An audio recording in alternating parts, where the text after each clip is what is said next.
తెలంగాణలో మొత్తం ఈ 22A పరిధిలో ఆ లిస్ట్‌లోకి వచ్చిన ప్రాపర్టీస్ అంటే ఎన్నుంటాయంటారు? మీరన్నీ ఓపెన్ సీక్రెట్స్ అడుగుతున్నారు వల్ల. మేము ముందుకెళ్తే గొయ్యి వెనకొస్తున్నాయి. దాదాపు 3.07 మిలియన్స్ అంటే 30 లక్షల పైన ప్రాపర్టీస్ లిస్ట్ అయి ఉన్నాయి. ఓకే. సో ఇప్పుడు అందులో అన్నీ కరెక్టా అన్నీ తప్ప అంటే ఇప్పుడు వెరిఫికేషన్ జరుగుతుంది. దానికోసం వెయిట్ దాదాపు 30 lakhs పైనే ఈ 22A లిస్ట్లో ఉన్నాయి. అందులో ఎన్ని కరెక్ట్ ఎన్ని రాంగ్ అంటే 18 లక్షల 20 లక్షలు అన్నీ రాంగ్ ఉండవు. సో అది వెరిఫై చేసుకొని మనం చెప్పాల్సి ఉంటుంది. దాని మీద ఆల్రెడీ సర్వే జరుగుతుంది. ఓకే. ఓకే. అంటే సార్ ఆల్రెడీ ఒక 20 ఏళ్ల క్రితం అక్కడ భూమి కొనుక్కుని రిజిస్ట్రేషన్ చేసుకుని ఇల్లు కూడా కట్టుకున్న వ్యక్తులు కూడా ఉంటారు. వాళ్ళు ఎటువంటి జాగ్రత్తలు తీసుకోవాలి అంటారు ఇప్పుడు ప్రస్తుతం? యాక్చువల్లీ ఇది అంటే చాలా లేట్గా అడుగుతున్నారు. ఎందుకంటే మనం ప్రాపర్టీ కొనుక్కునేటప్పుడు ఇవన్నీ చూసుకుంటే prevention is better than cure అని మన డాక్టర్స్ అంటారు. కానీ ఇప్పుడు అయిపోయింది కాబట్టి ఏం చేయాలంటే వాళ్ళు మళ్ళీ they have to start Reddy గారు వచ్చారు మొదలు పెట్టండి ఒక సామెత ఉంది. So they have to start the process ఏంటంటే వాళ్ళు ప్రాపర్టీకి ఇవన్నీ ఉన్నాయా ఇప్పుడు నేను చెప్పబోయేవన్నీ ఉన్నాయా లేదా చూసుకోవాలి. పేరెంట్ డాక్యుమెంట్ అన్నారు, మదర్ డాక్యుమెంట్, అయితే సేల్ డీడ్, దాని తర్వాత లింక్ డాక్యుమెంట్స్ ఒక 50-60 సంవత్సరాలు ఉంటే మంచిది. ఇప్పుడు మేము ఇల్లు కొనుక్కున్నప్పుడు ఉర్దూలో రాసిన ఇవి ఉన్నాయి పత్రాలు. సో దానిలో చూసి చెక్ చేసుకోండి ఏంటి అసలు లింక్ డాక్యుమెంట్ ఏంటి, ఈ లేఅవుట్ ఎప్పుడు వచ్చింది, ఈ లేఅవుట్ మీద ఈ పర్టికులర్ మనం కొనుక్కునే ప్లాట్ కానీ ల్యాండ్ కానీ ఎన్నిసార్లు చేతులు మారింది, ఎన్కంబరెన్స్ సర్టిఫికేట్ అంటాం.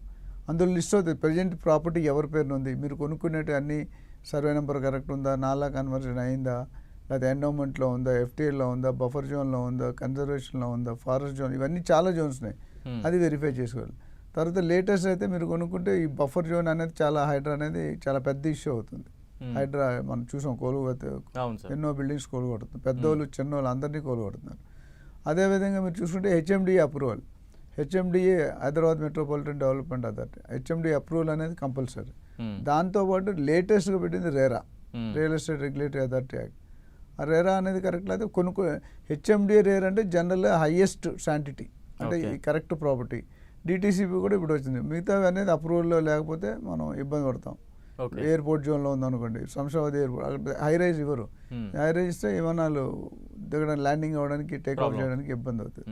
సో బేసిక్గా ఇప్పుడు కొనుక్కునే వాళ్ళు సేల్ డీడ్ కంపల్సరీ ఉండాలి, మదర్ పేరెంట్స్ ఉండాలి, లింక్ డాక్యుమెంట్స్ ఉండాలి, ప్రాపర్టీ పుట్టిందండి ఇంతవరకు ఎన్ని చరిత్రలో ఎన్ని ట్రాన్సాక్షన్ జరిగాయి, ఎవరు కొన్నారు ఎవరు అమ్మారు. అందులో ఒక్క లింక్ మిస్ అయిన తాతగారు సడన్గా చనిపోయారు వీలునామా రాయకుండా, అది వ్యాలిడ్ కాదు. మిగతా అన్ని వ్యాలిడే, అది ఒకటి అయితే ప్రాపర్టీ మొత్తం జీరో వాల్యూ. ఎందుకంటే మీ తాత ప్రాపర్టీ మీకు రాసిస్తే మీకు మనోడికి చెందుతుంది, కానీ మీరంతా మీరు అనుకోండి మీలా నలుగురు ఉన్నారు మనోడు, ఏ మనోడికి ఒకరికి ఎక్కువ ఒకరికి తక్కువ. సో అది వీలునామాలో రాస్తాం మనం. వీలునామా రాస్తే ప్రాబ్లం లేదు, లేకపోతే మీరు దాన్ని మ్యూటేషన్ అప్గ్రేడ్ చేయించుకోవాలి. డెత్ సర్టిఫికేట్ దానికి సంబంధించిన డాక్యుమెంట్స్ అన్ని అడ్రస్ ప్రూఫ్ పెడితే అప్పుడు మీ పేరు కూడా ఆయన మనోడికి ఈయనకి ఎంత షేర్ వస్తుంది అనేది ఇంక్లూడ్ అవుతుంది. అంటే సార్ నిషేధం చెప్తున్నారు సార్. సో అది ఎప్పుడవుతుందంటే నాలెడ్జ్ లేదు. ఆ పూర్వకాలం 20-30 సంవత్సరాల ముందు ఎంత ఉండేది కదా, అసలు కట్టేదే సింగిల్ ఫ్లోర్ ఇల్లు, మిద్దిల్లు ఉంటాయి. మనం ఎవరైనా వెళ్తే పల్లెటూరులో సింగిల్, తర్వాత డూప్లెక్స్, తర్వాత ట్రిప్లెక్స్, తర్వాత 5 floors, ఇప్పుడు 100 floors దాకా వెళ్ళిపోతాయి కమర్షియల్ హై రైజ్ బిల్డింగ్లు చూసి కోకాపేట.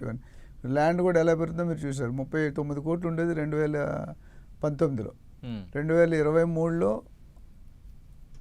100.75 కోట్లుగా మరి ఎకరం, 2025లో 177 కోట్లు, 2026లో 237 కోట్లు, నెక్స్ట్ ఇయర్ ఈ టైం 300 కోట్లు రాసిపెట్టు. ఇదే క్వశ్చన్ మీరు అడుగుతారు మళ్ళీ, 300 కోట్లు అంటే రేట్స్ ఆఫ్ గాన్. ఎందుకు అసలు 22A వచ్చింది లేదా బఫర్ అంటే ల్యాండ్ వాల్యూ ఒకప్పుడు మన తాతలు ఉన్నప్పుడు ఎకరాలు 100 ఎకరాలు ఉండేది, 52 ఎకరాల కంటే ఒక మనిషి పేరు ఉండకూడదు. సరే 50 ఎకరాలు ఉండేది. మన నాన్నలు గజాల్లో కొనుక్కుంటున్నారు, మనం అడుగుల్లో కొనుక్కుంటాం, మన పిల్లలు ఇంచుల్లో కొనుక్కుంటారు, మన మనవాళ్ళు సెంటీమీటర్లో కొనుక్కుంటారు. ఎందుకు స్వామిబాబు గారు ఏం చెప్పారంటే ఎప్పటికీ తిరిగి రాంది ఏంటి మనకి చెప్పండి, ఎప్పటికీ తిరిగి రాంది మీ నాలెడ్జ్ టైం, ఎప్పటికీ పెరిగేది పాపులేషన్, ఎప్పటికీ పెరగంది భూమి. అందుకని పాపులేషన్ పెరిగి భూమి పెరగట్లేదు. కాబట్టి అంతకుముందు కండబలం గుండె బలం ఉన్నవాడు యుద్ధం సాధించేవాడు, ఇప్పుడు డబ్బు బలం ఉన్నాడు ప్రాపర్టీ కొనుక్కోగలుగుతాడు. మీలాంటి వాళ్ళు కొనుక్కుంటారు, మాలాంటి వాళ్ళు కొనుక్కోవడం కష్టం.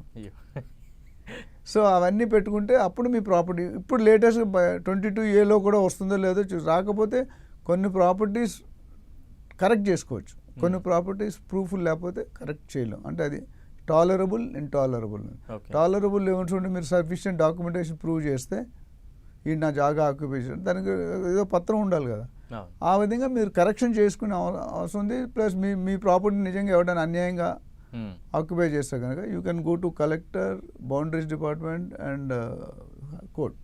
ఓకే సార్, అంటే నిషేధం తొలగిన భూములను కూడా మళ్ళీ 22A పెట్టారు అనే ఒక వాదన కూడా పెద్ద ఎత్తున వినిపిస్తూ ఉంది. ఉంటాయండి ఇండియాలో ఇప్పుడు మనీ మేక్స్ సామెత ఉంది తెలుసు కదా. Many many things things. మార్చేసాం. Money makes all things. Okay. చేతిలో డబ్బు ఉంటే ఏదైనా చేయగలుగుతాం. సో ఆ సిస్టమ్ నుండి బయటికి రావాలి మనం. మ్మ్. ఇప్పుడు కొంతమంది కావాలని చేస్తారు, కొంతమంది అనుకోకుండా చేస్తారు, కొంతమంది తెలియకుండా తెలియదు మనం. ఏదేమైనప్పటికీ ముళ్ళు వచ్చి అరిటాకు ఉన్నా, అరిటాకు వచ్చి ముళ్ళు ఉన్నా లాస్ అరిటాక్కి. అంటే ఇక్కడ కొనుగోలుదారు భూస్వామికే ఇబ్బంది పడుతుంది. మ్మ్. సో దాన్ని కరెక్ట్ చేసే మెథడ్లోనే ఇవన్నీ భూభారతి, ధరణి, మ్మ్. లేదా ఇప్పుడు 22A ఫామ్ ఇవన్నీ కూడా. సో ఇవన్నీ కూడా రాను రాను కొద్ది డిజిటలైజ్ అయిపోయి కొద్ది క్లారిటీ వచ్చి కొంతమంది ఎక్స్టెండ్ చేస్తారు రోడ్డు. ఇప్పుడు ఆడికి ఉన్న దానికి గార్డెన్ వేసుకుంటూ 10 feet ఎక్స్టెండ్ చేస్తాడు. ఇప్పుడు బంజారా జూబ్లీస్ కొన్ని plot last dead end plot ఉంటుంది అనుకుంటా, ఖాళీ ల్యాండ్ కూడా ఆక్యుపై చేస్తారు.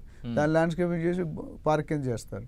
మ్మ్. అమ్మినప్పుడు ఏం చెప్తాను, దీని పేపర్ లేదు, దీని పేపర్ ఉంది అని చెప్తాను. మ్మ్. దాని రేట్ తక్కువ, దీని రేట్ ఎక్కువ. సో ఇలాంటివన్నీ ఇప్పుడు ఏదైనా ఒక సిస్టమ్ పెట్టినప్పుడు చాలా కష్టాలు ఉంటాయి, చాలా ఛాలెంజెస్ ఉంటాయి. మ్మ్. ఆ ఛాలెంజెస్ని కొంతవరకు ఇంప్రూవైజ్ చేస్తున్నారు. మ్మ్. చేసి క్లారిటీ ఇప్పుడు సబ్ రిజిస్టర్ ఆఫీసు ఆల్రెడీ ఈ లిస్టులో చేయకూడదు, ఈ లిస్టులో రిజిస్టర్ చేయొచ్చండి. మీరు మీ ల్యాండ్ అన్రిజిస్టర్ అంటే ప్రొహిబిటెడ్ లిస్ట్లో ఉందనుకోండి, ఆ ల్యాండ్ మీరు అమ్మలేరు, కొనేవాడు అవతలవాడు కొనలేరు. దాని తర్వాత ఎప్పుడైనా కొలగొట్టచ్చు ఓకే. రియల్ ఓనర్ వస్తే. ఇప్పుడు మాకు చిన్న ఎగ్జాంపుల్, మొన్న మా ఫ్రెండ్ ఒక ఆయన పెద్ద కంపెనీలో చేస్తారు. 2002లో రామోజీ ఫిలిమ్స్ గారు ల్యాండ్ కొన్నారు 30,000 పెట్టి. ఈరోజు అది 60 లక్షలు అయింది. కానీ ఆయన ప్లాటే లేదు. ఆయన ఎప్పుడు వెళ్ళలేదు కొన్న తర్వాత. ఫ్రెండ్ చెప్పాడని కొన్నాడు. ఆ ప్లాట్లో ఒక 600-700 ప్లాట్లు ఒక లేఅవుట్లు వేస్తారు. ఆ లేఅవుట్ లేడు, బిల్డర్ లేడు. ఇప్పుడు వ్యవసాయం జరుగుతుంది. అప్పుడు మేము వెళ్తామంటే లోన్కి వెళ్ళనీయట్లేదు. మ్మ్. ఇప్పుడు 60 లక్షలు లాస్ కదా ఆయనకి. అవును. సో అలాంటికి ఇప్పుడు ఈ FTL zone, buffer zone, 22A prohibit ఇవన్నీ చేసుకుంటే ఫ్యూచర్లో ఆ ఇబ్బందులు ఉంటా కొద్ది రిజిస్ట్రేషన్ సాఫీగా వేయడానికి ఇది తోడ్పడుతుంది. ఓకే.